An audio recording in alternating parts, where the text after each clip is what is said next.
Saya akan bertanya ini langsung, tapi saya bercerita dulu tentang kejadian di salah satu teman saya, Pak Ustadz. Teman saya itu cukup memprihatinkan kondisinya, di mana dia itu hampir seminggu 2 kali cuci darah, Pak Ustadz. Cuci darah, profesi kebetulan sama sih dulu Pak Ustadz sama saya itu.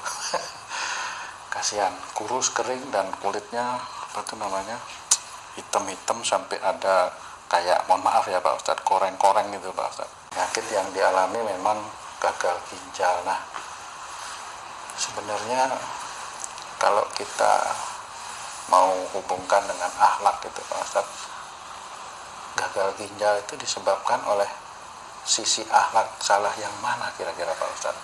Mohon pencerahannya untuk kami Pak Ustadz. Monggo. Sebenarnya gagal ginjal ini insya Allah yang saya amati, saya teliti, itu insya Allah dari menyimpan marah yang berhari-hari, berminggu-minggu dan terus menerus, dan itu kontinu menyimpan marahnya itu. Jadi setiap hari ada aja marah, sampai besok pun ada aja marah yang dia simpan. Benar. Dan dia itu marah ada 2 kemungkinan. Kalau dia umurnya belum 45 dan dia kena gagal ginjal di umur 30, 25, nah ini biasanya dia marah sama orang tuanya yang dia simpan.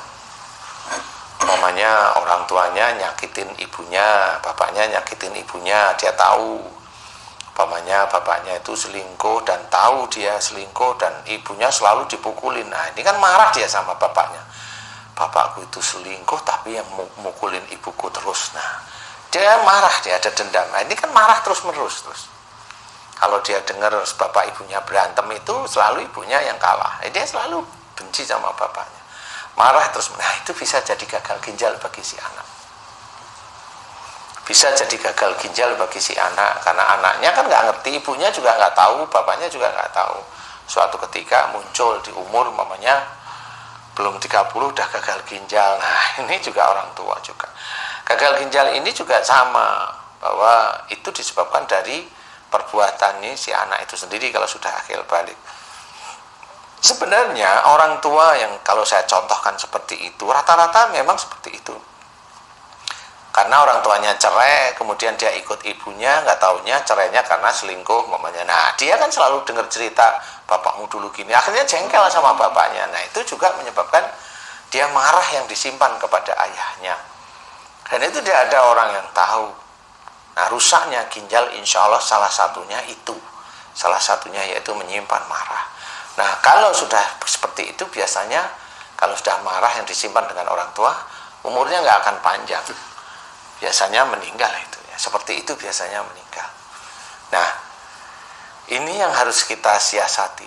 Bagaimana jangan sampai kita mendapatkan dampak dari gagal ginjal yang itu momok bagi setiap orang yang terkena gagal ginjal itu momok.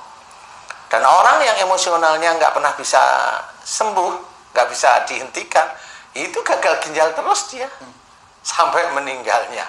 Ya meninggalnya tinggal 2.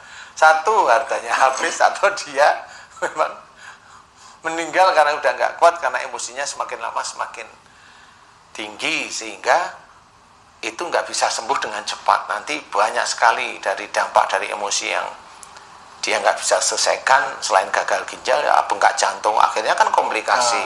Bengkak jantung, kemudian akhirnya hatinya mengeras atau sirosis atau kanker.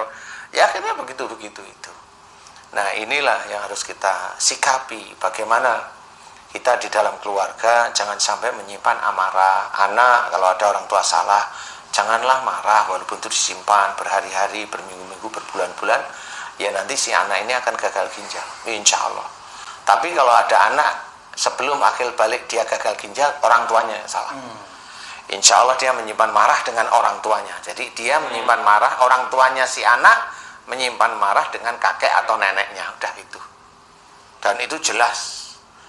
Nah itu kalau memang ingin diberi kesembuhan sama Allah Ta'ala, ya harus minta maaf sama orang tuanya, mohon ampun kepada Allah Ta'ala.